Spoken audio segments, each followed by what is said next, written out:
This whole music could change. You need a better DJ.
Renee Tillman.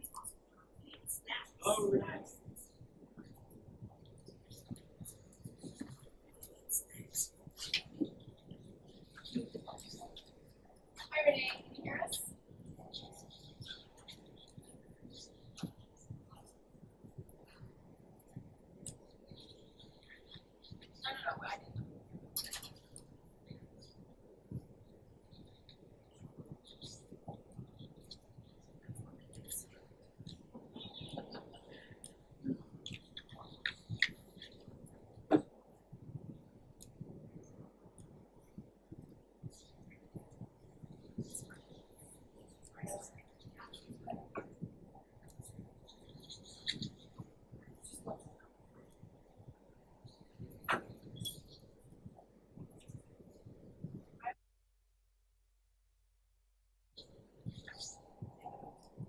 No. I didn't. Hi, Dan. You're right here on the end. That's right there. Go fix a plate of food. I just had a big chicken supper. Rub it in. Yeah. There's lots of dessert. I should have just skipped it and come to the reception. There's a sweet treat over there waiting for you. Dessert. Oh, you're a temptress. I'm trying to lose weight. It's low calorie. My doctor told me I need to lose 20 pounds, and I've only got 26 more to go. We have the same doctor.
starting with the pledge and roll, and then we're doing the work session, or are we skipping that and just doing a work session? Okay. That's what we shall do. I pledge allegiance to the flag of the United States of America and to the republic for which it stands, one nation under God, indivisible, with liberty and justice for all. Robin, would you please call the roll? Here.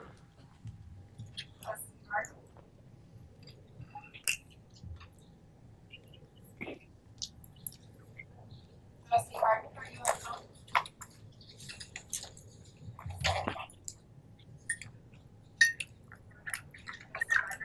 Here.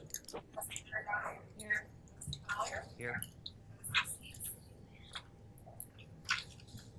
Trustee Tillman? Here. Trustee Montano?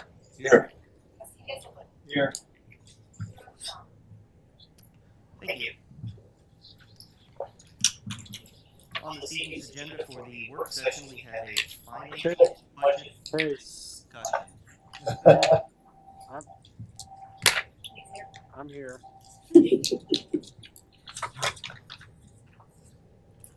I can't hear you guys. Can you hear me? We can hear you. I couldn't hear my name called, buddy. Thank you, I have you recorded this year. I can't hear her. The first item is a financial and budget discussion. So, good evening. This item is just want to get the board's, viewpoint as we start the budget season of what the board's priorities on the growth and priorities. Generally at this meeting, Cheryl has done a presentation on the items. We're going to do that. Thank you. Is that better? Better. Yes. So we're going to have Carol do that presentation at the next meeting. And so before we get into formulating the budget opinion, we want to kind of talk, through some of the bigger categories with the board tonight. And I had 2 slides on this, so I'm seeing if that's going to pop up here. Zach is working his magic there.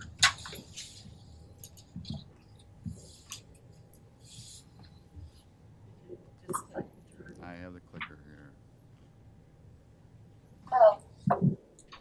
Oh, I see something on the left. That is not one of the slides. Okay, no, this works. This works. This is the same information, just in a different format. There we go. All right, so big picture, 2025 fiscal year. So this is last year's budget that we're operating under. The majority of our expenses go into salary and benefits. 63% of the revenue that comes in, or 60% of our expenditures, goes towards following salary and benefits. Materials is the next biggest category. It's 19%. That is obviously both paper and digital media.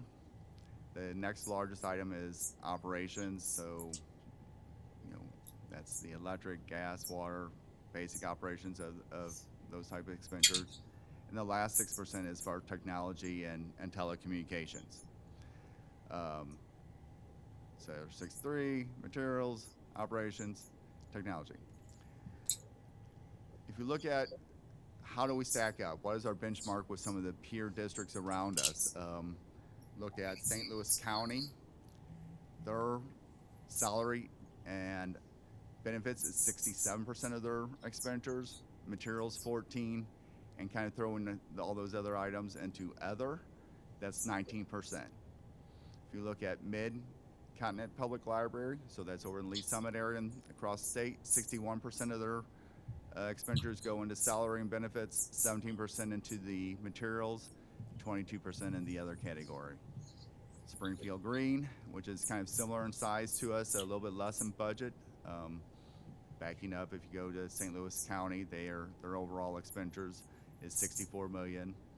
If you go to Mid-Continent Public Library, $64.5 million. Springfield Green, their total expenditures is around 18 million, 63% of it going to salary benefits, 16% in materials, 21% in other. Where we stand last year based upon the approved budget is that 63% of that's going into salary and benefits for our employees, 19% of it goes into materials, our collection, and then 18% into the other. So when we put this together, I was really pretty happy that we're consistent with some of our peer districts, is that, you know, we're relatively in the same range. If you look at the Missouri Public Library standard for the materials portion, the range is recommended to be between 15 and 20%. Is that correct, Carol? So we are, you know, right in that range. We're at 19%, so we're a little bit on, you know, we're on the upper end of that range. So we're getting as much, basically for the taxpayer dollar, we're getting as much new material on the shelves as possible. And so I think that's a good thing. What I really am trying to get the temperature in this quick discussion will be when we start looking at the 26th fiscal year. You know, things that we are important to the district is funding our staff. You obviously implemented a pay plan in this last year, bringing them up to market, and that was retroactive to the beginning of the fiscal year. As we all know, we are living in an environment of inflation, and inflation is, I think, right around 3%, right under 3%. So if we do an inflationary adjustment, that's gonna, you know, that obviously will, you know, would, you know, that's one that would be, you know, for salary and staff, plus if there's anything additional that we'd need to look at. But I think that's what was recommended, was in the pay study, was inflationary for this fiscal year. There's only so much money, and so it's this kind of this push-pull that I really need a direction from the board on, is that, do we want to, you know, the other category, that 18% is fixed. I mean, there's really very little we can do to move the needle on those items. The only two items that we have fluctuation on is how much are we going to pay our employees, how much are we going to spend on materials. That's boiling it down to as simple as we can get. And I guess I'm trying to figure out from the board, do you want us to figure out our budget based upon giving our employees a cost of living raise, and then whatever happens to the collections, you know, if that drops down to 18% or 17%, so be it? Or do you want us to keep the materials at 19% and then back into how big of a raise that we can offer the employees? Fundamentally, that's the beginning of our budget process, and then we'll meet with the departments, look at staffing needs, look at materials, look at all the things that we can do as operational efficiencies. But something's got to be the first. You know, it's got to be one of those two items, got to come first, and that's kind of what the direction I'm seeking from the board tonight is, what is first? Do we keep materials? Is that the sacred item, or is it making sure that the employees get at least a cost of living raise? And that's all I have. Mr. President, Yes, sir. I'm speaking only for myself. I think the first priority is personnel. I know that we had some interesting discussions last year about the pay study, compensation study.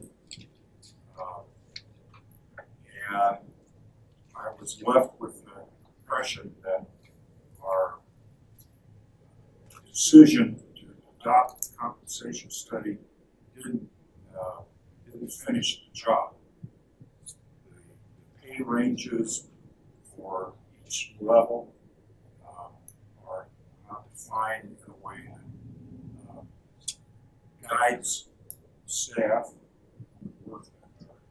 on picking positioning a particular employee within the bank. So that's work that has to be done. Criteria for placement, longevity, merit.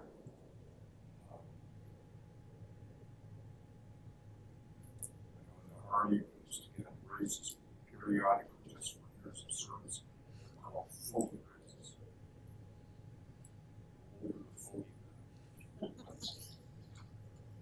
So, my suggestion to the board is that we guide staff, start with personnel, and work that out. And if we use enough money for 19% for collections rate, if it's more or less, that's my suggestion.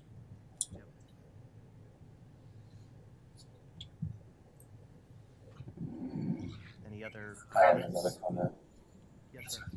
I agree. agree with Dave that I feel like paying competitive salaries is a high priority.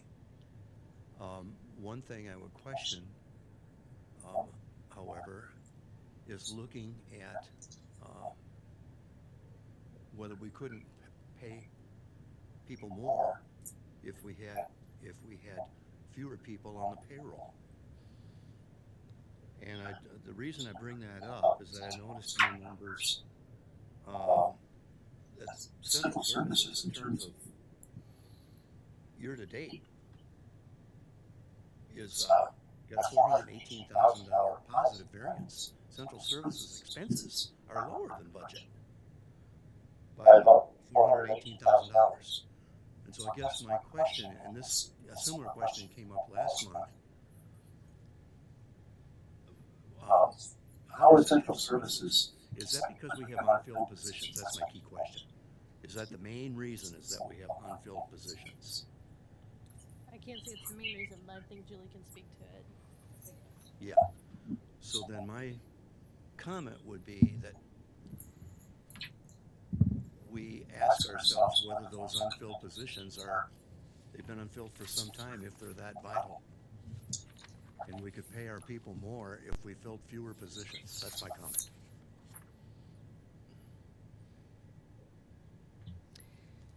So just to be clear, because you mentioned 400,000. So as far as total, Yeah. actual year-to-date expenses, that also includes our materials. So materials are budgeted evenly throughout the months. Okay. Yet Carol's group has to Okay. order. The central services Line item? Correct. All of our Includes collections, materials? yes, all of our collections, materials Okay. sit in the central services. So that's not just salaries and benefits of central services. Correct. So if you look to the left, that will show you the amount that's actually central services Okay. salaries and benefits. Thank you for the clarification.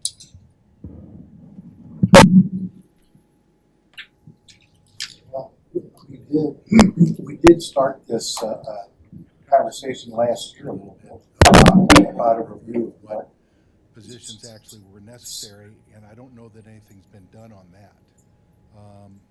Has anyone taken a look at whether or not the unfilled positions that are unfilled has any basis on what we actually need to staff our libraries? So I'll give you a quick day 7 analysis. Yes. Yes. And are we aware, have we come to a conclusion? The answer is no. So we are, if we understand that staffing is kind of that first priority, the next piece that we collectively are of understanding is that we need to understand the staffing requirements and to try to provide uniforms, kind of an overall staffing expectation. And part of that is, if the board has heard me talk about a kind of a customer first, we need to have customer friendly approach. And so looking at that staffing also from that customer lens, because some of the districts may be a little bit shy, especially as we have the opening of Middendorf Cornell, that as we pull staff out of some of the other branches, that we may have to think about how do we backfill those, because they're currently an open position, but that yet we've been borrowing staff from another branch. And so that discussion will obviously be part of the budgeting process.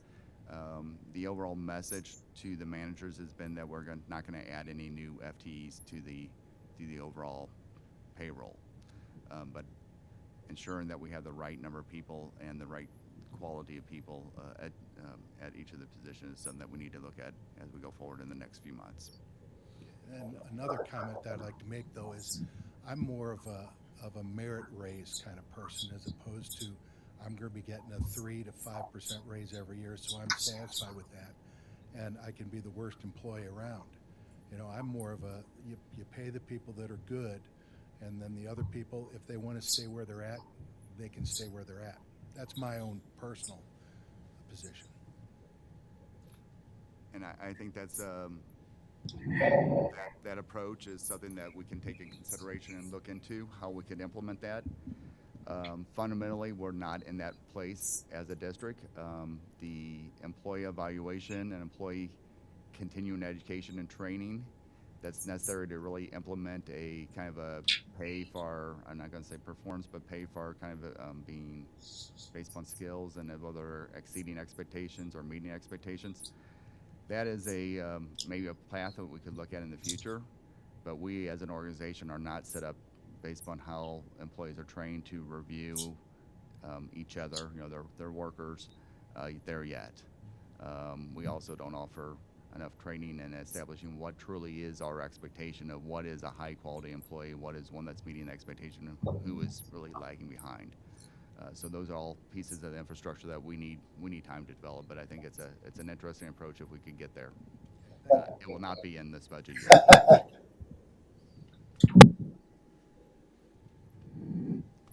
Thank you. Any other trustee comments, questions? Anyone on the phone?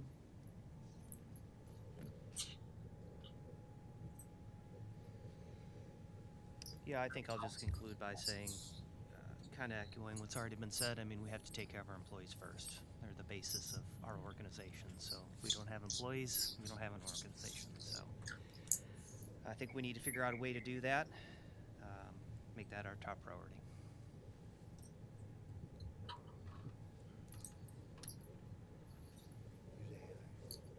Use AI. There you go. If there are any other questions or comments, we can move on to the e-media limits discussion.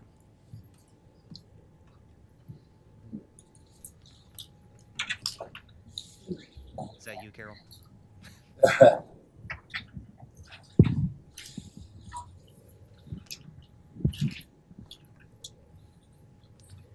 Okay, so as we do look at the materials budget moving forward,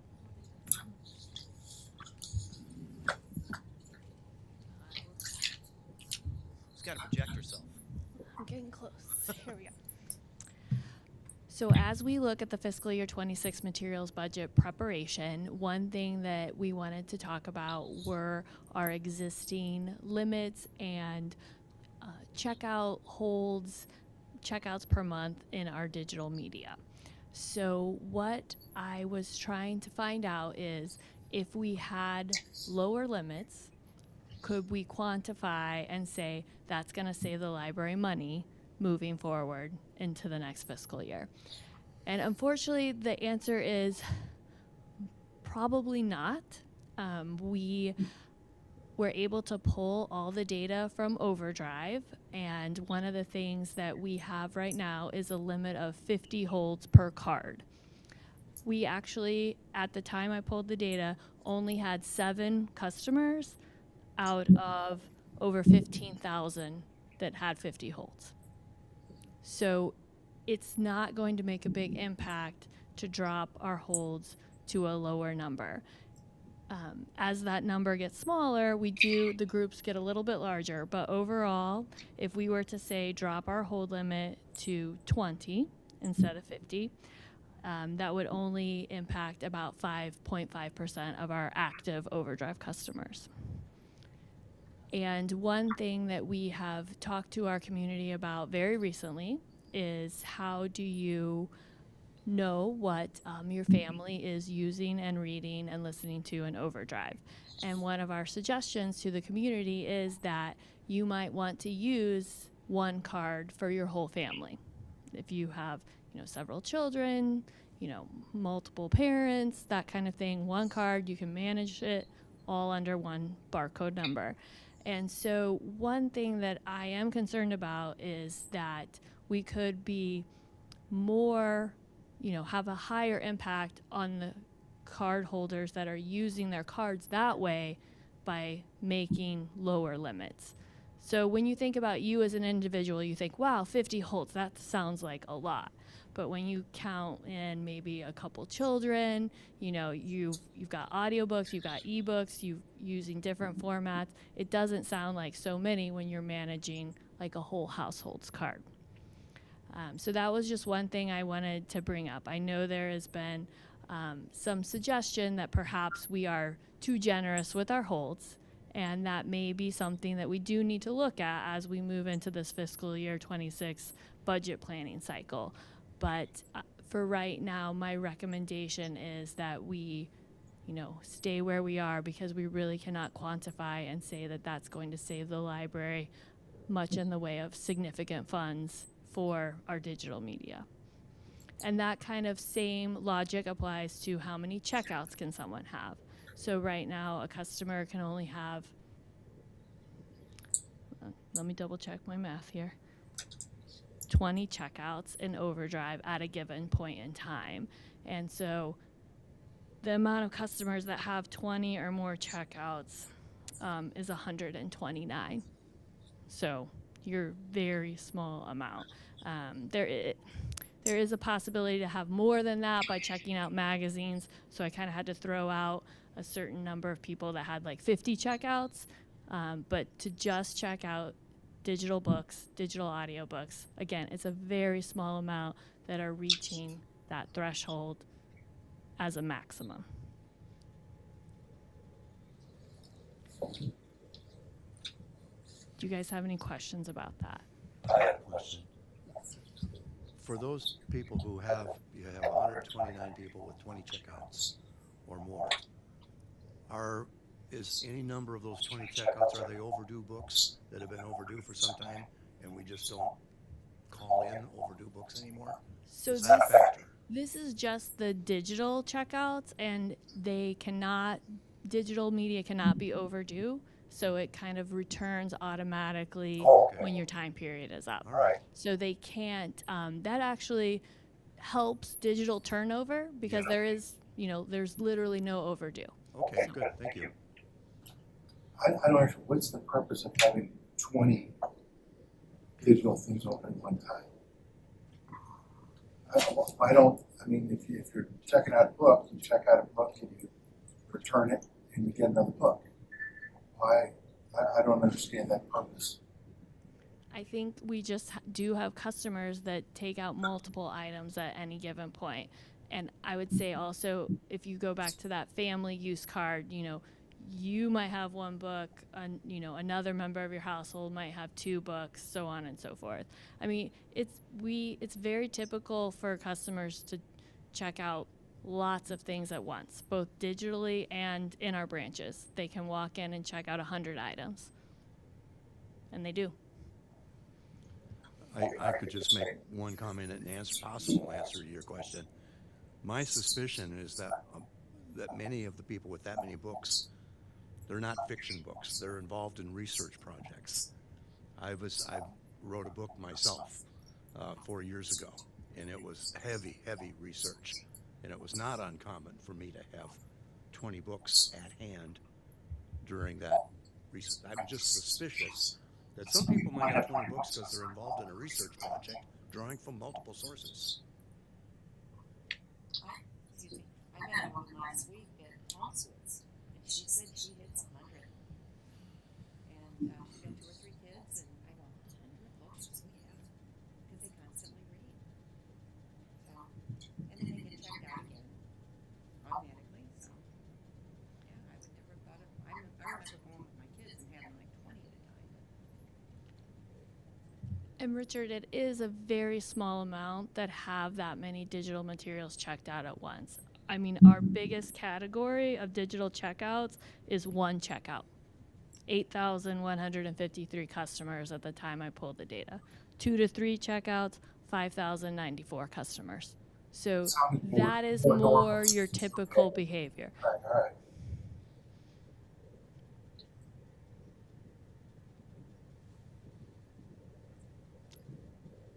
Any other questions, comments? I do have a couple of questions, Carol. The data that you mentioned, you said you pulled, was that like in the last month, or is it pretty recent? So it's a snapshot in time because, of course, the checkouts are constantly changing. Right. So I pulled the snapshot of checkouts was January of 2025, since we were originally going to discuss this in February. And the holds I pulled were for the month of November 2024. Okay. So I guess my question is, summer is the busy season, correct?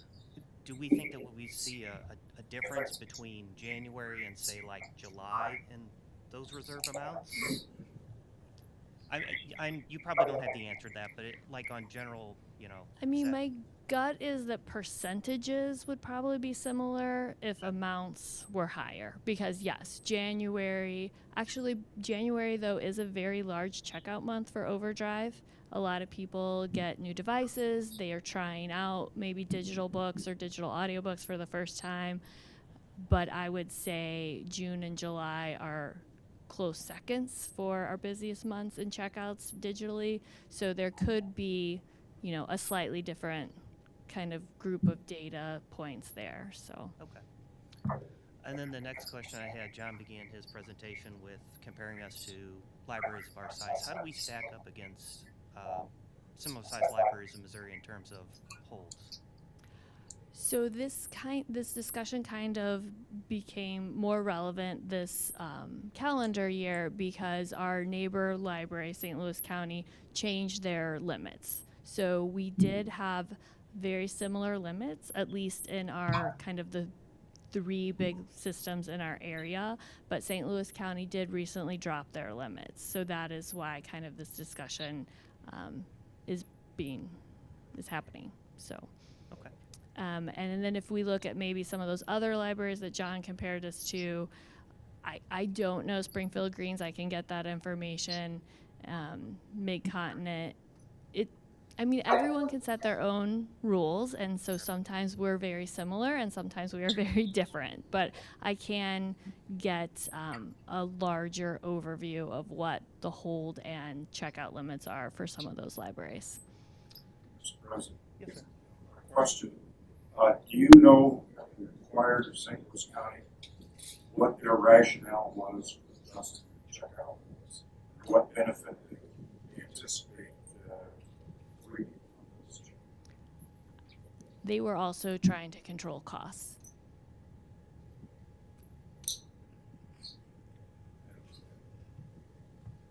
Do you know how they thought reducing the checkout limit was going to control costs?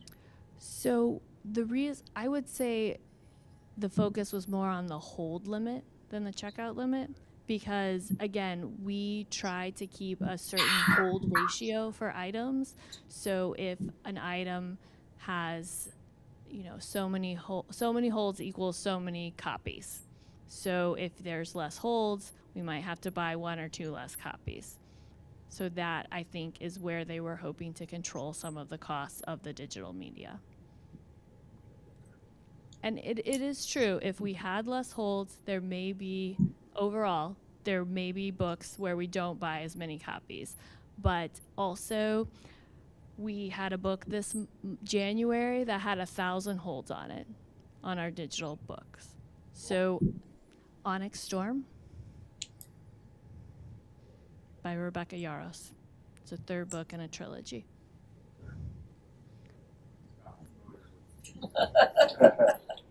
So again, the digital holds are going to happen. Like if we are getting 1,000 holds on one item, limits might help a tiny bit, but I don't think that's going to save us a significant dollar amount, and instead it's probably just going to lead to a poor customer experience for those that need the family card, that need a lot of checkouts, that need a lot of holds.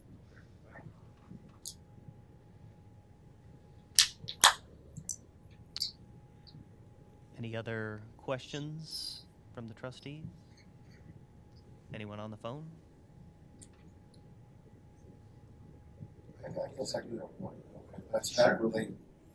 Has there been any concerted effort by the public libraries to band together to try to knock down the costs the publishers are charging for these digital media? So I think public libraries have approached digital prices in a variety of different ways. There have been attempts for legislation to say that monopolies, price fixing, none of those have been successful. Those have been at the state level in many different areas of the country. Libraries themselves, we do have advocacy efforts through our professional associations. I'm actually on a e-content advisory team through the Urban Libraries Council where we're working on it.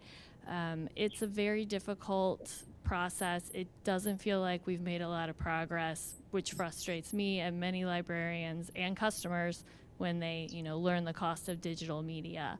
But most of the efforts, I would not say, have been wildly successful. Okay, thanks. The prices are set by the publishers, and we end up paying them.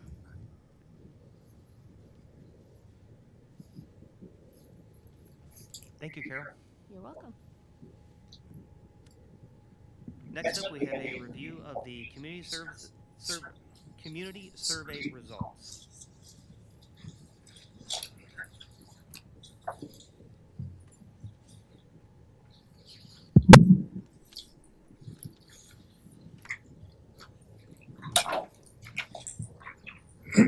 Got it on the screen behind you. You've got it in front of you, whatever you're most comfortable with. And just so you know, we're not going to go over slide by slide, so I won't do that to you. As you all know, per the board's directive, we sent out a survey late October through October into November.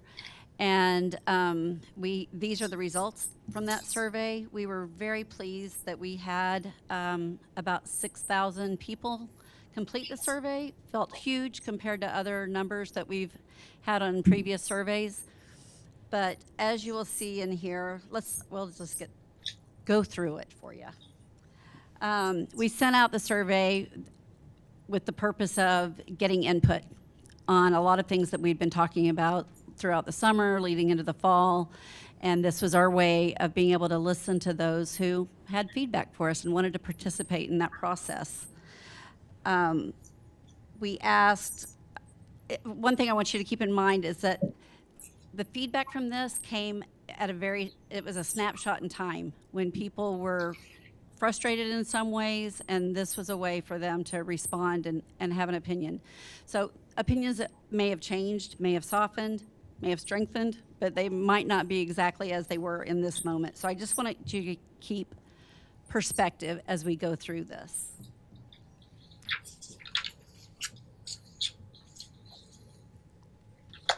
Some of the top takeaways, we're going to skip on through. I don't have page numbers here, so.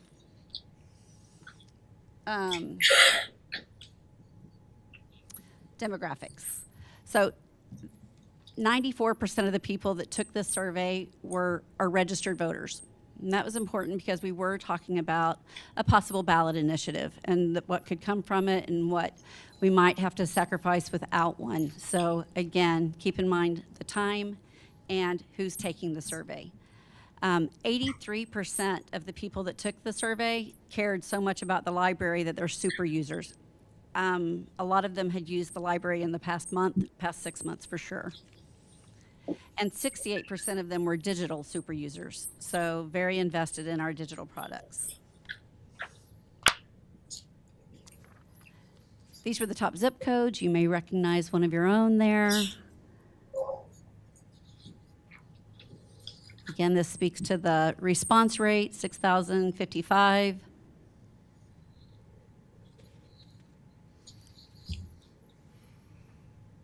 And then this is users of our physical library versus our digital library. You can see that 40% of the digital were weekly or more, but 68% were monthly or more. So very strong there. And then same for our physical. Not the same numbers. 83% were monthly or more of using our physical materials. So we asked questions of what the library means to you, and then we asked what does it mean to the county, those in the county. Of course, that's speculative, so let's understand that number as well. But how important is the library to you and your family? 97% said important or very important. And then asked how important do you believe the library is to the county? It was 99%, so it must be very important to everybody. We were a little surprised by that number, that they speculated it was more important to the county than it was to themselves, when the majority of them were super users of the library. We did ask, tried to get some information for you guys to understand what they were, their preferences were. So if we have to look at adjusting hours at some point in time, or days of the week, hours of operation in general, Sundays were their least preferred day, and then 7 to 9 a.m. and 8 to 10 p.m. were those hours that they were most willing to give up. And I think that's evidenced as if branch managers may agree that that is our lower trafficked time. Anybody disagree with that?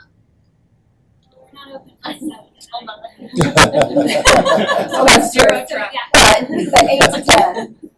The evenings I and the would say the Sundays. last hour of the day. Fair enough, Allison, fair enough.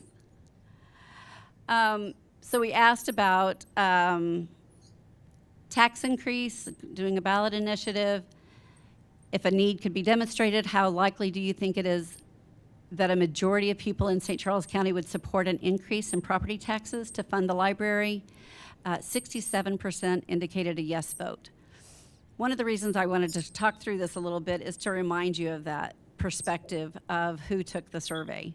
So 400,000 plus people in the county. Yes, we were very proud that 6,000 people took the time to give us their feedback, but they were most of that 6,000 people were super users. So thankfully, they were willing to support a tax increase, but we don't know what the rest of the county looks like on that. So there would take, if we decide to look into that, we would have to do more research at that point, okay? I didn't want anybody to look at this and go, oh, 67% are in support of it. Exactly. So if a need could be demonstrated, how likely are you to support a tax increase? And that was an 80% vote. So even though that probably falls in line with the super users, but it's still, there was still some that weren't ready to support that at that point. So we asked them about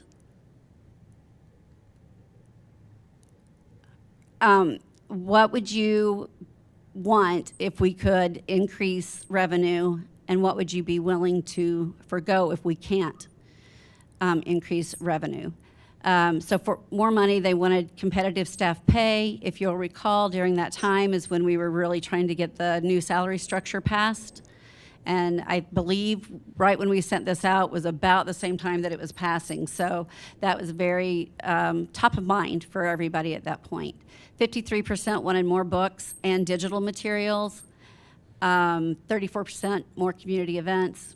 If we don't go for a tax increase, 70% said they don't want any new branches, which is good because we couldn't build one that way. 58% said no branch upgrades other than routine maintenance is what the rest of that looked like. And then increased wait times, you can see that that's important to people.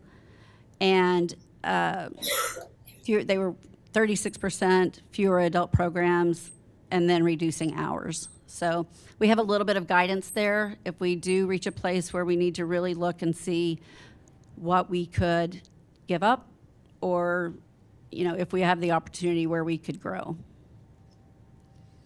So we talked about, if you recall, one of the pain points that we talked about with the branch situation was how far apart or exactly how close our branches really are. And 89% said that they think a branch should be 15 miles or less from their home.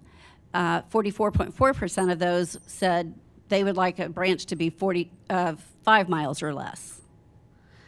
So all of our branches are pretty much within that.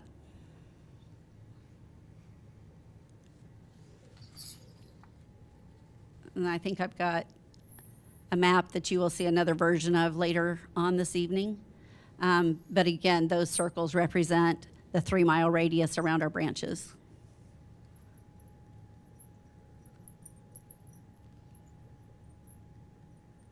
Do you have any questions? Just one comment you were noting on the statistics, 6,000 responses, 400,000 residents. That's 1.5%. But I think a more relevant comparison would be taking 6,000 divided by households.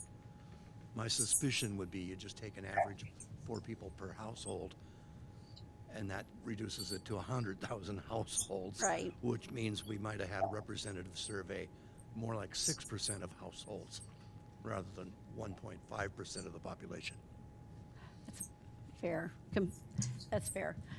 Yeah, I mean, I think that it's still a small number relative for us to base this alone on whether we should go for something in the super near future. I mean, I think that we can get there with a lot of education and providing real value of what we're going to offer, but we're not there quite yet.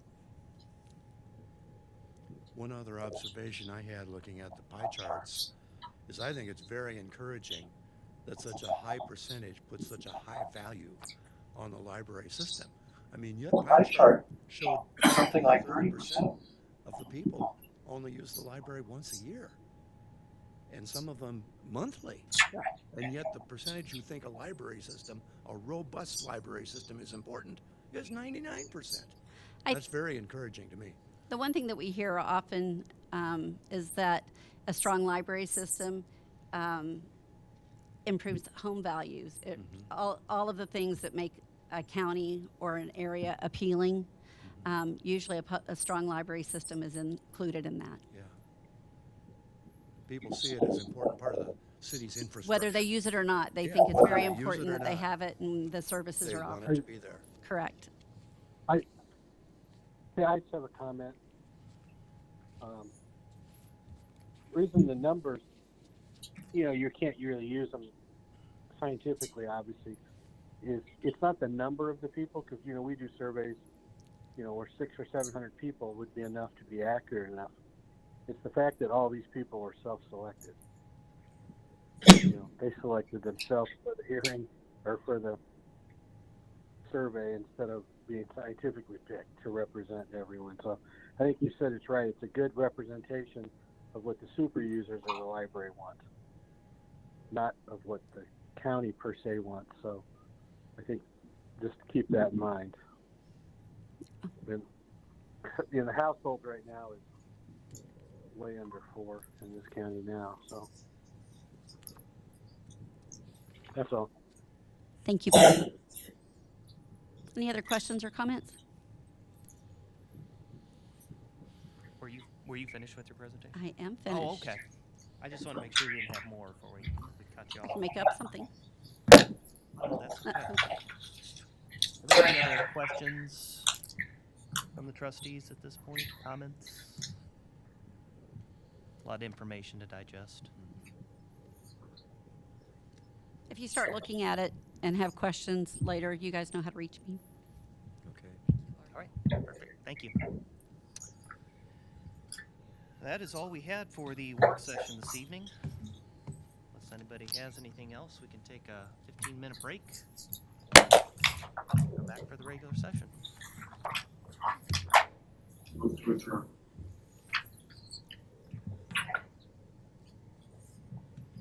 All in favor? Aye. Any opposed? Aye. Back in 15 minutes.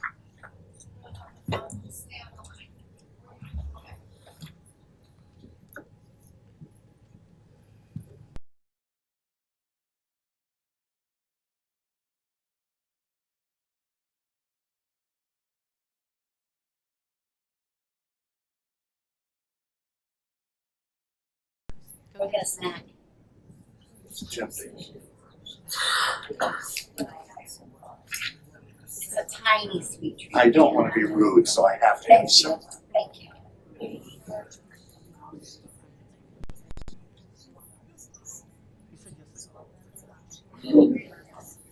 Microphone. No idea what it is. We'll see if it sounds good.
Yes. So we're gonna do the pledge, we'll do the roll call, and then I'm gonna take a minute to introduce John. Okay. Let him introduce himself, say a few things, and then Sure. we'll move on. I just wanted you to know what was going on. Absolutely. Thank you.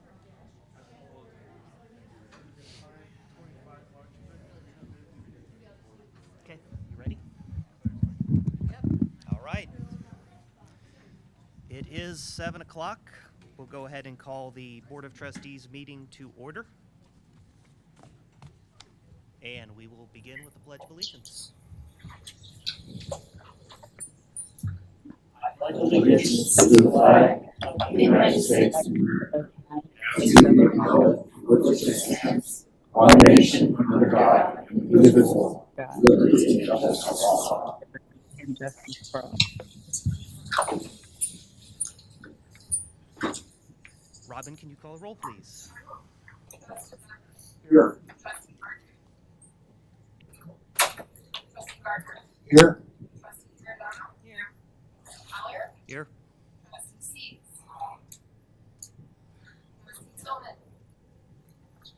Here. Here. Here. Thank you. I did want to take a... Arden's here. Thank you. I just can't hear Robin, sorry. I did want to take a minute before we begin our public comments to introduce our new CEO, John Greipsue, and let him introduce himself to the public and the board.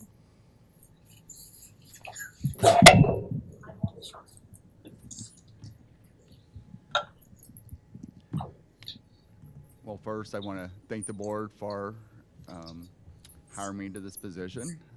This is officially day 7, so it's been, as some have said, drinking from the fire hose. The knowledge in this room from the branch managers and the team has just been incredible. I'll tell you my first impression, and then I'll let the meeting get going. My first impression is that we are in a good spot. The library, if you judge a quality of an organization by the quality of its people, we have branch managers that are sitting here, throughout the room that are dedicated. One thing that just I find incredibly important is that when you ask who's been here for 2 years, well, it's pretty much everyone in the room. Hands goes up really quick. Then you say 5 years, you get to 10 years, 20 years, 25 years. You're like, you're done. No, it still goes. I said there's people that have dedicated, their career to service to the public.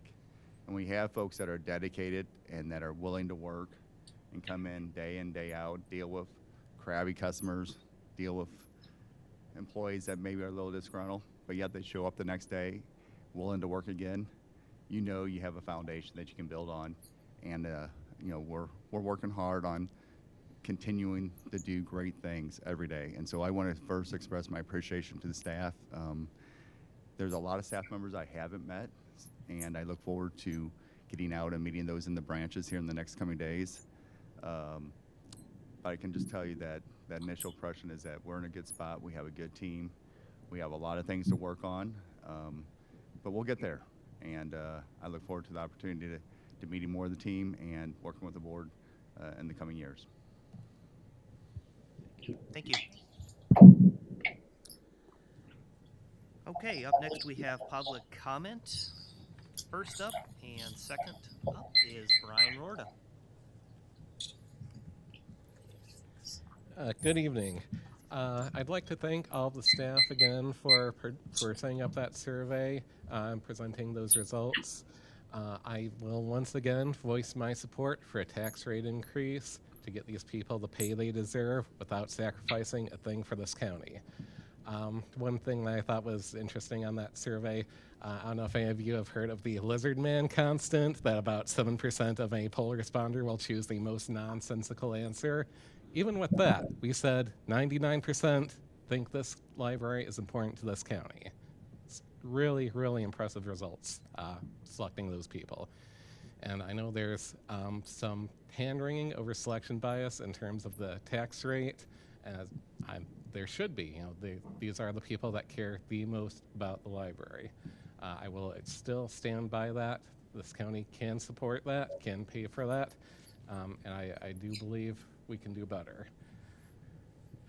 The core message from that survey that I got that this board seemed to recognize during that work session was that the library users, the people that care most about the library, care about its staff. We do want to see them paid well. We do want to see them treated well, first and foremost. I think that's all I have for my first part, so if you'd like to reset the timer, we can go on to the second part. Please continue. Okay.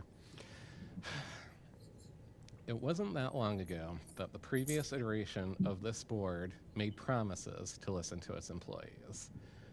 I have concerns that those promises were not met at the January meeting. This board offered a policy that a representative of the library staff came to speak about. And in response to that, this board said nothing. They didn't acknowledge it in any way. They didn't have one word to say to that representative, to the employees of this library. Some of you were very concerned moments before about a truck, about what year was stamped on that truck, what make and model. But when it came to the happiness of employees, it felt like you didn't have much to say. It's very, very concerning to me. And I hope you can do better for that in the future. And I do believe that you do have some recognition of the value the employees provide. I hope you continue down that road. Thank you very much. Thank you. Up next, we have Danielle Foster. Hello, good evening. Honestly, what I want to talk about tonight, I feel sort of bad. Our new CEO, I don't know you personally. It sounds like you're a very intelligent, well-spoken gentleman. However, I am slightly disappointed to see that there is a state regulation that says that the CEO must have a graduate degree in library sciences. And out of 20, I think there were 32 candidates, not one of those candidates met the criteria to have this job. It feels a little as though the county put this gentleman into this position because this is what the county wanted. Now, I'm not saying that that's accurate because I will never know. I don't know. And I feel bad because this gentleman could be the nicest person in all of the county. But as a person that uses the library, and I'm on the library foundation board, it feels a little dirty seeing somebody that doesn't even meet the criteria for the job. Thank you. Thank you. Laura Marie Olesnecki.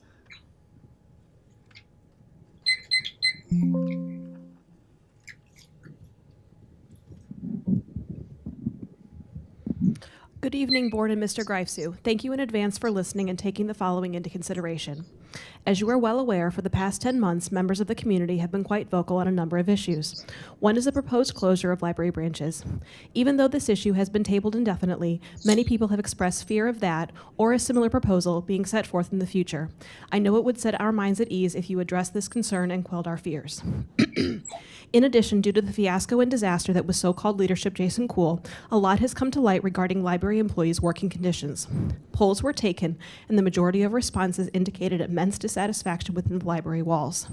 This discontent ranges from lack of clear, appropriately timed communication from the board, director, and managers to the lack of anonymity of internal complaints and the ability to speak freely without retaliation or punishment, to fair and appropriate pay adjustments for those that are receiving too little and too much. Another aspect of note is the fact that actual librarians, those with MLS degrees, are not being staffed at the frequency that one would expect and deem appropriate. I encourage you to research the benefit of having more MLS on staff and then make that a reality. The budget is another issue. It is certainly no secret that it is a spending rather than a revenue problem. Look at the holds ratio on ebooks and increased wait times and listen to what the public has repeatedly said they are willing to accept. Another concern that many have is your lack of an MLS degree. While I am surprised at the decision to hire someone without one, I know that just having it absolutely does not guarantee even halfway adequate leadership.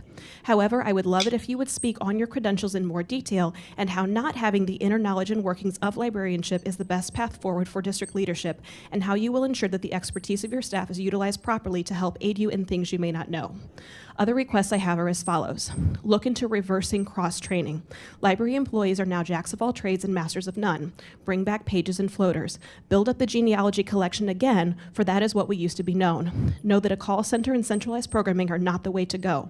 Understand that front-facing staff is what the staff and the patrons want. Please take into consideration the design of staff spaces, not just how it looks, but how it functions for the people who will actually use the spaces. Resist the urge to continue your predecessor's love of hiring consultant after consultant to spin tales for you. Research what the board is recommending to you. Don't just take it because it's coming from them. Utilize the expertise of your staff and those that came before you. Have lunch with Carl and Jim. Talk with other directors of other library districts. Collaboration is key. Listen to your staff from the LA ones to central services. Go above and beyond merely having donuts with the director. Make yourself authentically available, and most importantly, as the new director, know that we love our libraries. Protect them at all costs and help support each branch and each staff member in the best way you possibly can. We deserve a wonderfully competent leader who can help usher in the next great phase of the St. Charles City County Library District, and I look forward to watching that unfold. Thank you. Thank you. That concludes the public comments. Up next, we have reports and correspondence, the Chief Financial Officer's reports. Julie. So the packet, the packet includes January and February, as we did not have a meeting last month. If you have questions, I'd be happy to answer them.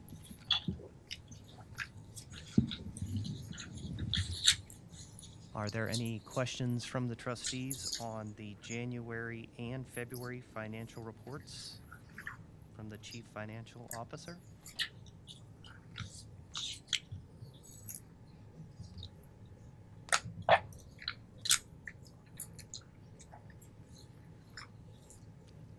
Okay, thank you.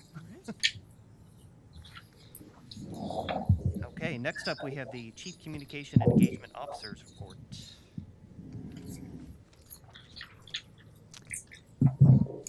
Actually, I did have one question on the financial. Sure, absolutely, go ahead.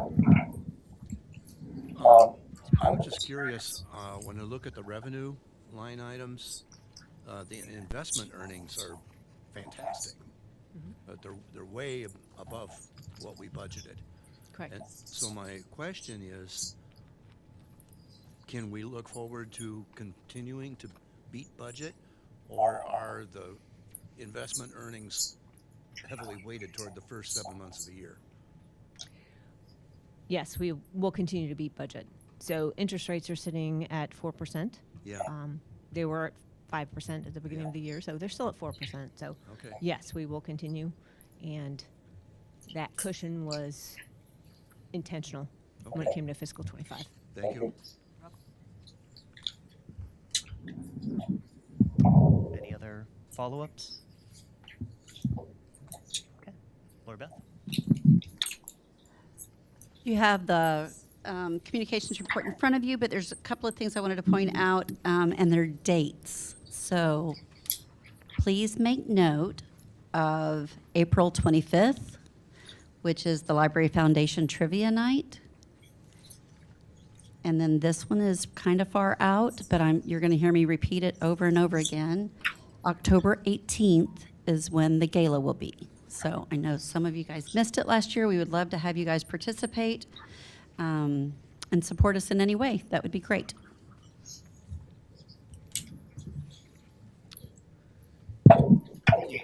Are there any questions or comments from the trustees on the Chief Communication and Engagement Officer's report?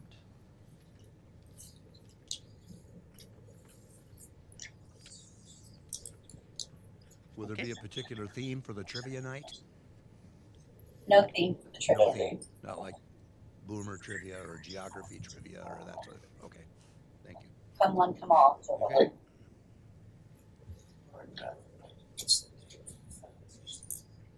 For the gala is October 18th.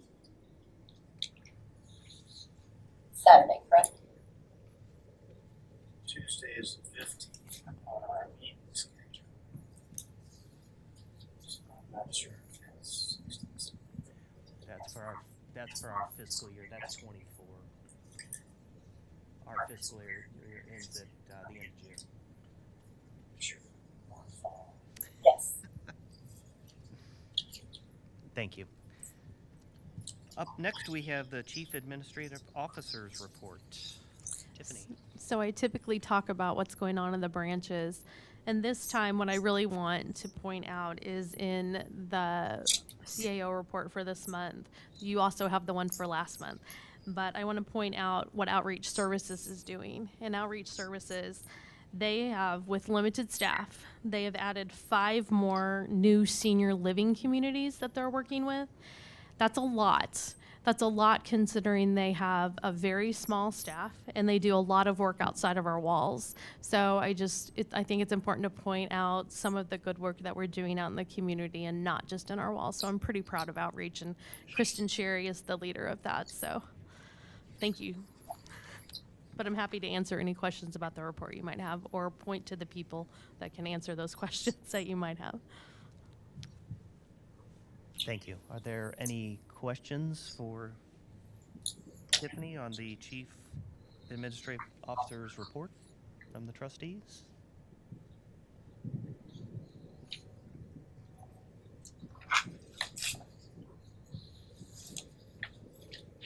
Thank you.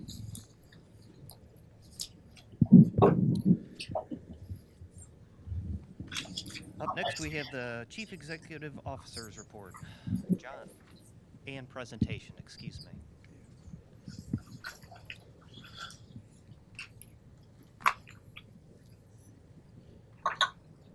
And I apologize, I don't think you guys, do they have a copy of the presentation? Yeah, we do. You do? This? Nope. Nope. Should look like this. So I had unfortunately asked if you are able to turn around. It's a short presentation. I just wanted to have a few thoughts that we put some slides together on, and more of a discussion as we go beyond that. About the library, as you all know, the mission of the library is to inspire, inform, enhance connections across St. Charles County. One thing I do like about our mission is that it really focuses on the enhanced connections. A lot of the staff will hear me talk about the library. What makes it different than Google or AI is it's building those personal relationships. It's building those connections. So I'm glad to see that part in our mission statement. There's other things about our mission statement I don't like, but I'm going to focus on the positive, that I like the building of connections, and I think our staff and team is doing a quality job of doing that. The vision at St. Charles County Library is a catalyst for customers to build successful lives, families, and communities. And that's a great vision. Obviously, we're all here to serve the public and want to see them succeed in whatever we can. This slide provides, it's one that we see very traditionally, but this is the district that was built nearly 20-something years ago. It puts a library within 3 miles of every home in the county, or most of the homes are where our population centers are. The darker colors are those, the larger branches, Middendorf, Cordell, Spencer, Captain Lindeman. So you can kind of see where we have more square footage coverage versus other areas of the county. I will point out, though, one thing I've been impressed by quickly in our review is that although, say, New Melle is smaller in footprint than Spencer, because of the way the district has a floating circulation and people can put on holds, the basic services offered in New Melle are very, very similar to what they can get here in Spencer. And so the size of the facility is not necessarily representative of the quality of service and the materials available to those customers. So this slide, I think, is important to point out those slight differences. As we focus on budget, this is one of the slides I really wanted to look at. This goes back to 2015 to 2025 fiscal year. You can see our FTE count. If you look at the number that appears on the slide the most often, it's 208 to 209 FTEs.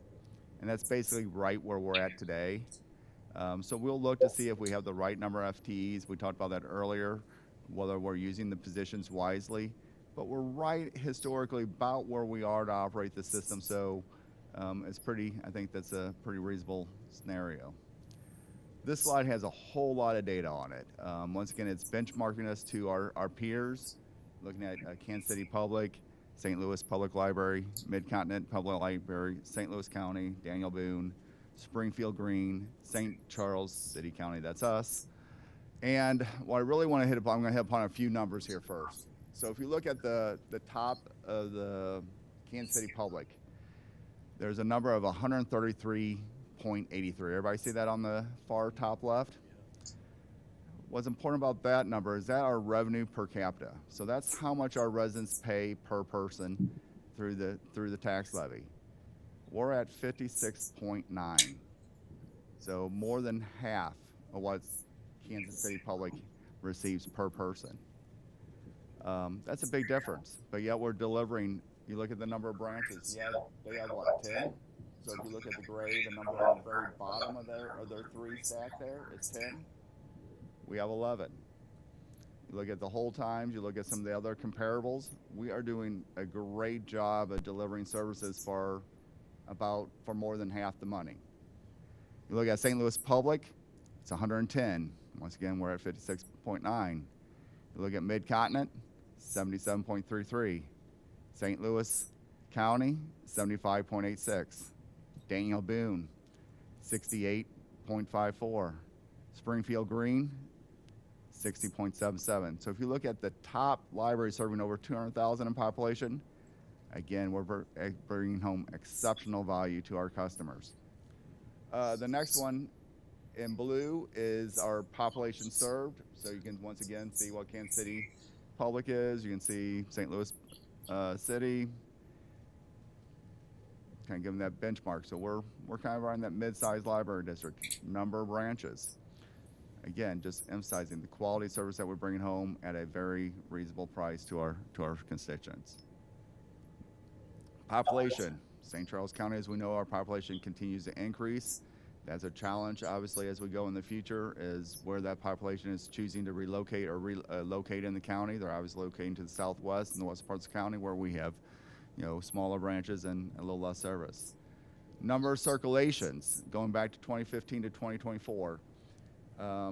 The orange color on top is our digital, and the physical media is in blue. So if you go back in 2015, once again, we have around 7 million in circulation. The majority of that was in physical copies. 2020 is COVID, so we saw a reduction, but there was also a big change in 2020 because you had more of a shift from paper to digital media. And we're currently sitting about 10 million in those numbers do not. We're at 6 million in circulation. 4.5 million of that is in paper circulation. If I do the math correctly, that's 1.5 million in circulation of digital media. The split between that is 74% of our circulation then is in that physical media, 26% of it in digital. Now, what's the challenge that we face, and Carol does a great job explaining this, and she, when you get to hear her presentation over and over and over, you'll realize that she is the master of all things circulation and publishers. I mean, she's got it down. And where we stand right now in the 24-25 fiscal year budget is that even though digital media is about 26% of our total circulations, of our $4 million budget for our materials, it counts for about 50% of the material of our circulation. And so the things that Carol worries about, which makes me worry about, is what's the balance between allocation to digital and paper. We got to have enough physical media to be able to fill up the library branches so that people come to the branches, but we can't cut back digital because that's something our customers demand. So that is a challenge going forward as we look forward. Funding. We are obviously funded by our property tax. Property taxes, as you all know, are under attack by our friends in Jeff City.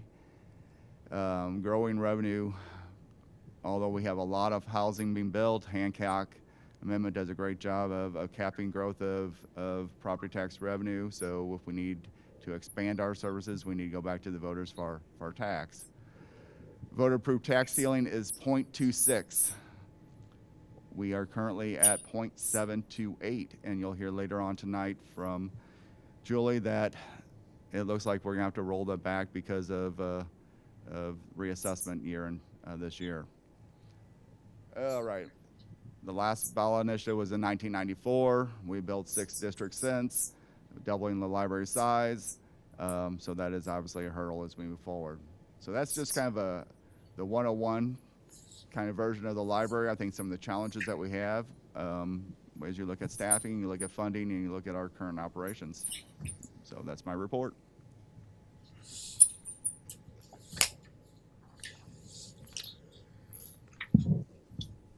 Any questions on John's presentation?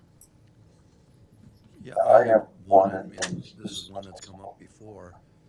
You basically put numbers on it, and that's the fact, the reality, that it costs more to deliver material digitally than a physical copy. And it resurrects the idea about is the problem monopoly by the people who distribute the digital material. Because it just intuitively, it doesn't seem like it should cost twice as much to deliver a book digitally as a physical copy. So is that an issue that can be raised at the state level to try to get some relief and have other people with more power than we have at the state level saying, why is this? Why should it cost that much for libraries to deliver a book digitally? That's my question for Carol. Is that a problem with monopoly in your opinion?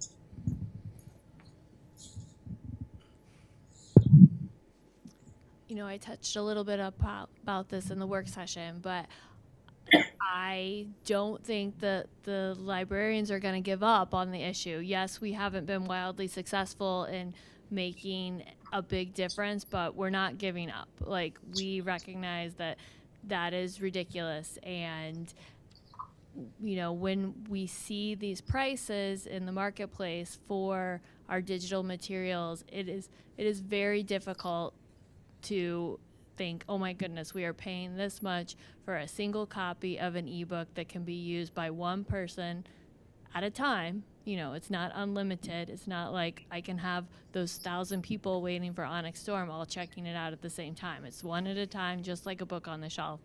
And so I mean, I hope someday I am sitting here and giving you good news about, you know, what's happening with the prices in digital media. So I will not stop until we get there. So.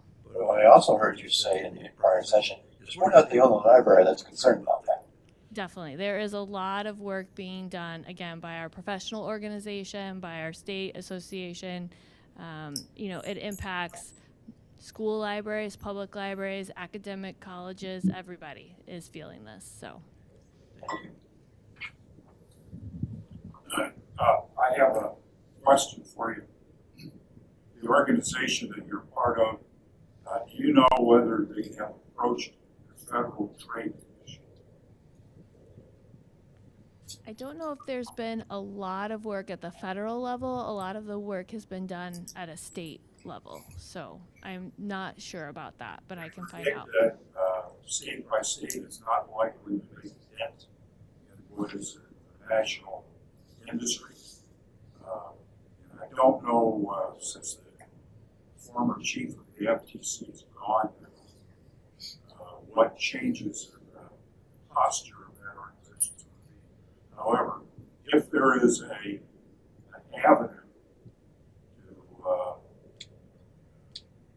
communicate unhappiness to the publishing industry, it would be the Federal Trade Commission. So if you could plant that seed with your colleagues, that might be good. And the Urban Libraries Council is actually located in Washington, D.C., so they do have the pulse on, you know, what's happening at a federal level too. So, but I will definitely bring that up at our next meeting, so. Any other questions on John's presentation?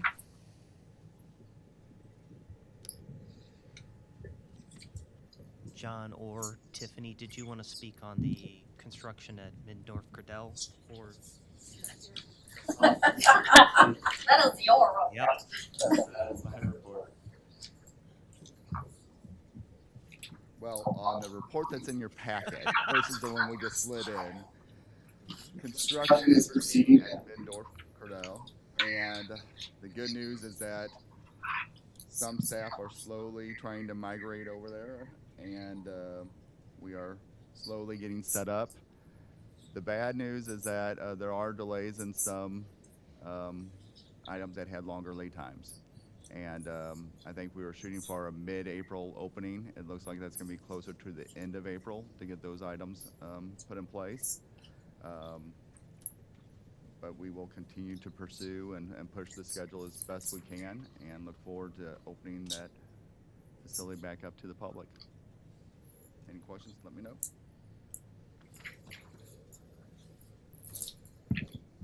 Any questions from the trustees on the Mindorf Cordell renovation project or anything else in the Chief Executive Officer's report?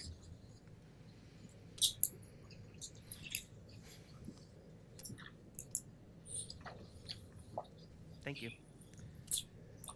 Up next, we have the statistical report.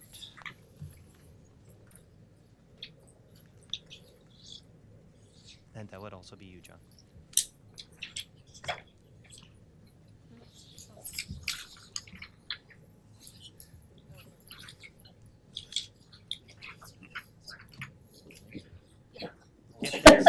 If there's anything you'd like to highlight in the statistical report. There's nothing to highlight on the statistical report. All right.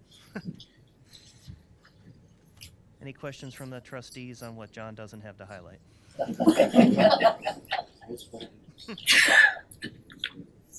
Thank you. Up next, we have reports and correspondence. We have no correspondence this month. Moving on, we have the consent agenda. On the consent agenda, we have the revised FY25 Board of Trustees meeting schedule, which is there in front of us for everyone to review.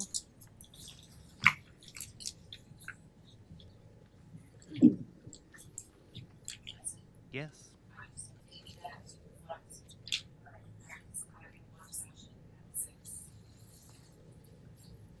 Perfect. Thank you, Robin. There's no action on that item. Up next, we have minutes for approval, and we have plenty of them, so I would entertain a motion to approve all of them together if someone was so daring to make that motion. I move to approve the minutes. We do have a motion. Is there a second? Second. We have a motion and a second. Is there any further discussion?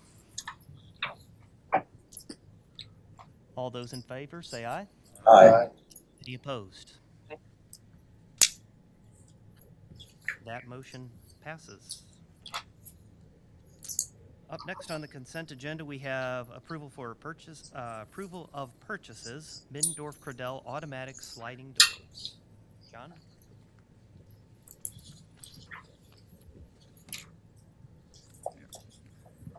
This is an item that is obviously necessary for the renovation.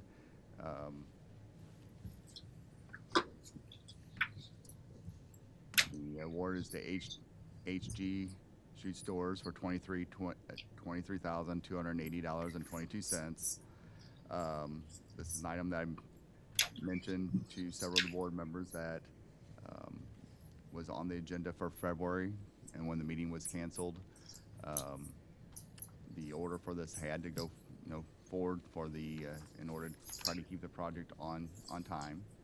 So we are asking for approval of this, although the item has been ordered, and we realize this is something that we do not, is not typical and not a practice that we want to continue on. But I am asking the board that they would consider approving this item based on the need that was established of getting this approved back in February. Thank you. Are there any questions on this change order?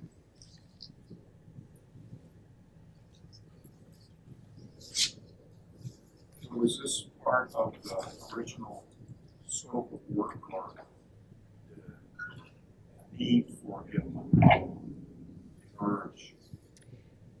It did emerge. We actually sent this out to bid separately. So we received 2 bids back, and that second one was rejected. They would not meet the contractor bid insurance requirements. So that's when we learned that it's a 6 to 8 week lead time on ordering the doors. That's why we moved forward with placing the order. Right, but what I was driving at was the need for new automatic sliding was not a need that was not recognized by the original scope. That is correct. We determined that later. Because we were having issues with the doors. My facilities manager had reviewed that with us, and we decided that they were due for replacement.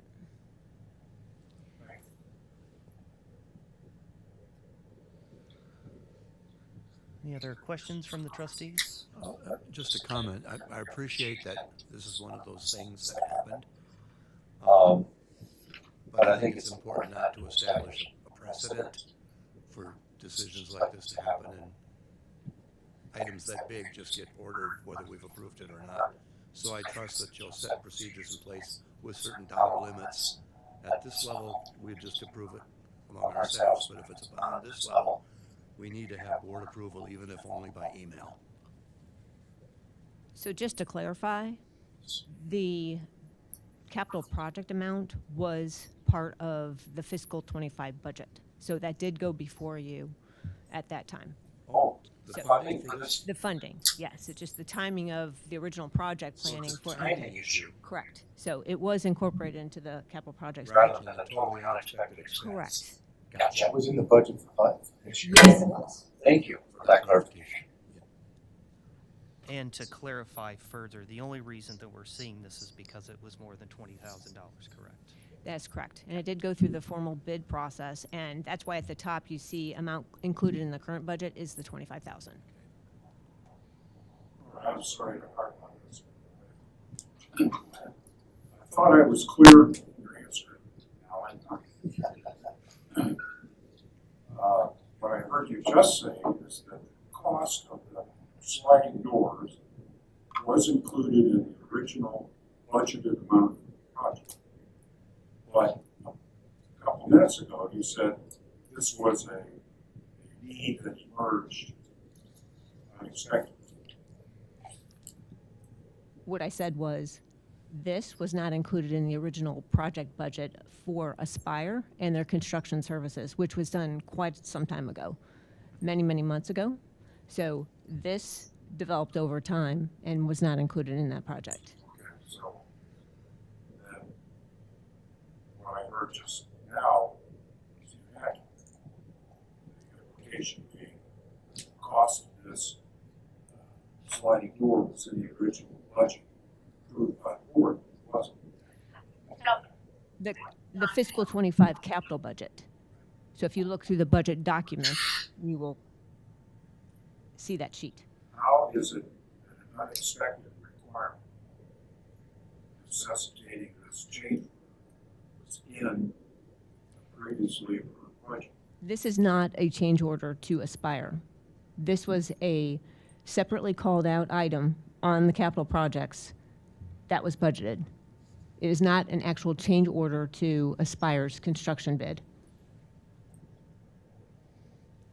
And maybe I muddied the waters when I referred to it as a change order.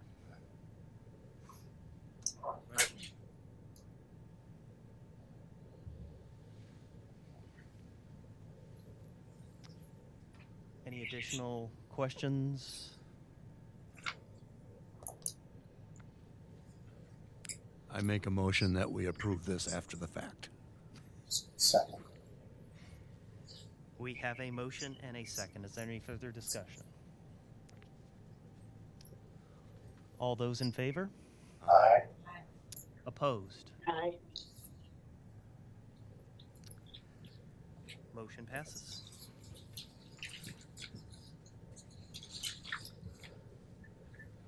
Up next, we have the formal agenda. Unfinished business, we have no unfinished business. New business, we have agenda item 25-23, managed print services leasing approval. All right. Julie. So I'm going to have Zach Campbell, our managed print services project manager, join me for any questions. So this went out as a request for proposal, and we received 3 from Sumner One, Americom, and Office Source. The actual proposal responses were included in the February board packet for your review, if you so chose to do so. We did have a selection committee that was made up of IT, purchasing, branch representation when we evaluated the proposals. What we would like to do is move forward with Office Source. We've included quite a bit of information in this packet for you and the previous, obviously. So I'd like you to choose how to proceed, if you'd just like to ask questions or what you need from us.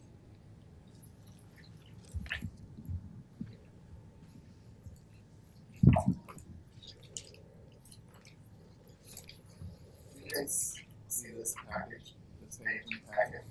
Yep. Okay. Yeah. So, so we're talking about the cost-benefit analysis here. So we're able to work through. At the top of this cost-benefit analysis, you can see where our current printing costs are, and if you also keep in mind of the agenda, we talk about some of the age of our current environment. So if you add those, that's what adds up to how much we're spending right now on printers. And if you follow that on down, this is our MPS, so the Managed Print Services contract cost, the page per cost.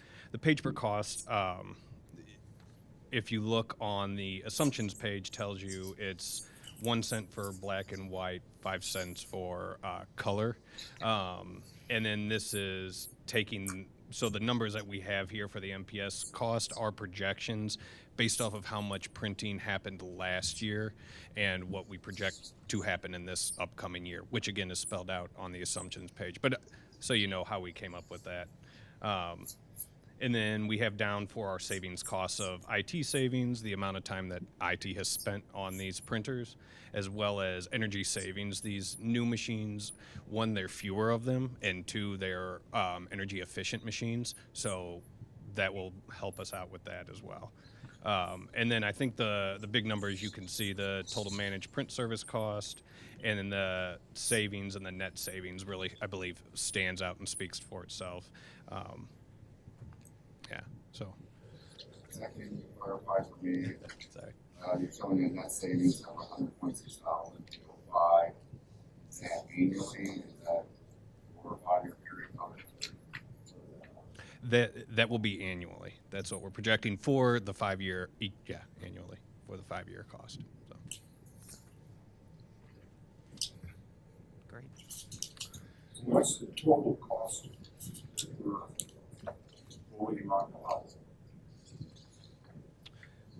So the total MPS cost, well, we're looking at on the cost benefit is $49,000. Let me get you I've got the contract cost is $31,392, and then an estimation that $49,000 is based off of prints, how many prints per page. We'll pay a monthly fee for print, color or black and white. So. Are there any other questions from the trustees? Yes, sir. Yes, leasing, maintenance. We'll have toner delivery in it, so we're not going to be storing toner. We're also going to be able to network all of our devices. So right now our public copiers, they're not networked, and so we don't have health checks on those. So a lot of times we run into issues of it's down. It's an issue that could have been prevented. So we're going to be able to have health checks on that as well, which is really great as part of the leasing process. This is for all of our printers, or only the public? Everything. This is our public machines. We are going essentially for a 1-for-1 replacement. So public copiers and public printers will be the same. Our staff machines and the staff in the public areas are going to be remain at each desk, and then it's the off-desk areas where we're going to take, where we have multiple printers that do various functions. One will print two-sided, one will print color, one can scan.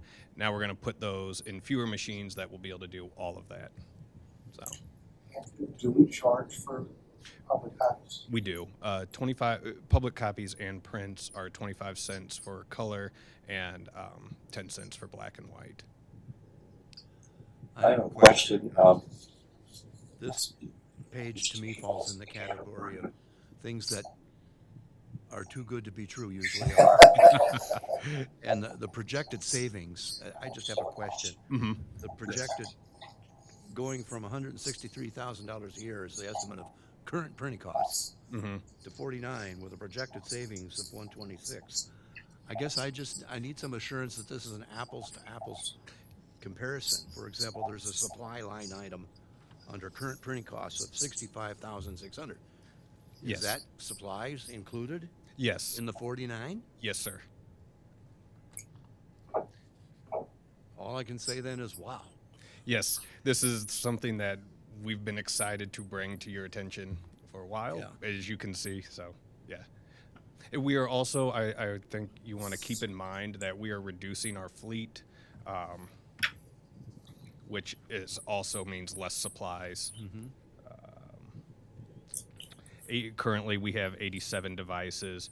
We're requesting to reduce it to 63. So.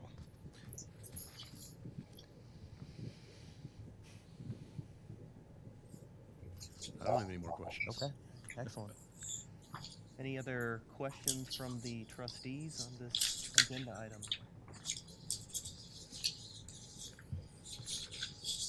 I move that we authorize the enter into a contract for the Managed Print Solutions per the memo 25-23. We do have a motion and we have a second. Thank you, Zach, for the information, and you as well, Julie. That was very helpful. Is there any other further discussion on this item? If not, all those in favor? Aye. Any opposed? Aye. Appears the ayes have it. That motion passes. Up next, we have agenda item 25-24, the fiscal year 2026 tax rate projection. Julie. All right, included in your packet is the value report of preliminary real and personal property assessments that we receive from St. Charles County. So in April of each year, we're required to project or estimate what we believe our projected tax rate will be for the fiscal year and use that for our revenues in the budget process. So also included are two worksheets. The first one identifying what our tax rate was when you set it in September of 2024, which again, in September of 2025, you'll set the fiscal 26 tax rate. So in 2024, the tax rate was set at 0.1728, which was the same as the prior year, so there was no change in tax rate, but that was the tax rate ceiling for that year. So using the valuations for 2025, as was mentioned earlier, this is a reassessment year. So since it's an odd year, they have the Hancock amendment that's going to limit the amount of increase that we are allowed as far as our tax revenues. So with that being said, that is detailed on the worksheet. What I calculated as being the estimated tax rate ceiling is 0.1645 for fiscal 26. If you have any questions so far.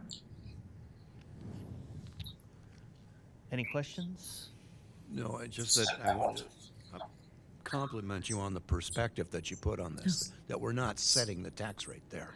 Correct. We're estimating conservatively for budgeting purposes. Yes. But the actual tax rate won't be set until September. That's correct. Perfect, thank you.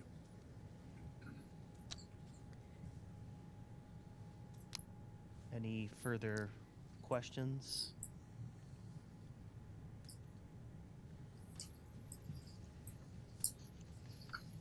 I move the adoption of item 25. We have a motion. Is there a second? Second. Any further discussion? And just to reiterate one more time, we are not setting the tax rate. That will happen in September. This is just for budgeting purposes. That's correct. We have a motion, a second. All those in favor? Aye. Any opposed? Aye. The ayes have it. That motion passes. Next up, we have agenda item 25-25 FY 2025 Audit Engagement Extension. Julie. So our original agreement with Bot Steel was for fiscal years 21 through 23. So once that concluded in 2024, we requested an audit extension for just 2 years to make it a 5-year total audit services engagement process. And the basis for that was the GFOA, the Government Finance Officers Association, best practice recommendation. So we obviously just concluded fiscal 24, so our fiscal 2025 audit is coming shortly after June 30 year end. So basically, this is a renewal situation upon mutual agreement. So what I'm asking is that you approve the renewal of the extension of audit services for fiscal year 2025, which would be a final year, and then it would go out to bid. Yes, sir. Please. Steel and Company, a well-known and well-respected audit with a recognized brand. It's not calling themselves UHY. It's a merger with the UHY firm, which is actually very commonplace now, especially with the medium-sized firms. There have been many mergers, you know, in St. Louis.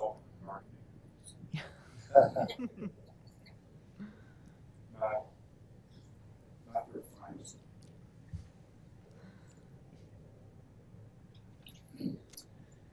Are there any?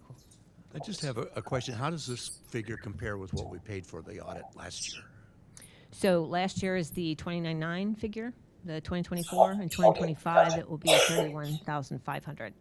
Okay, sorry. Move the adoption of item 25. Second. We have a motion and we have a second. Is there any further discussion on this item? Hearing none. All those in favor? Aye. Any opposed? Aye. Aye.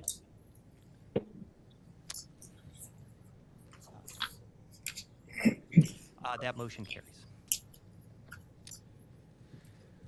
With no other business in front of the board, our final item on the agenda for this evening is adjournment, so I will entertain a motion. Is there a second? We have a motion and a second. All those in favor? Aye. Any opposed? Aye. The ayes have it. We are adjourned. Thank you.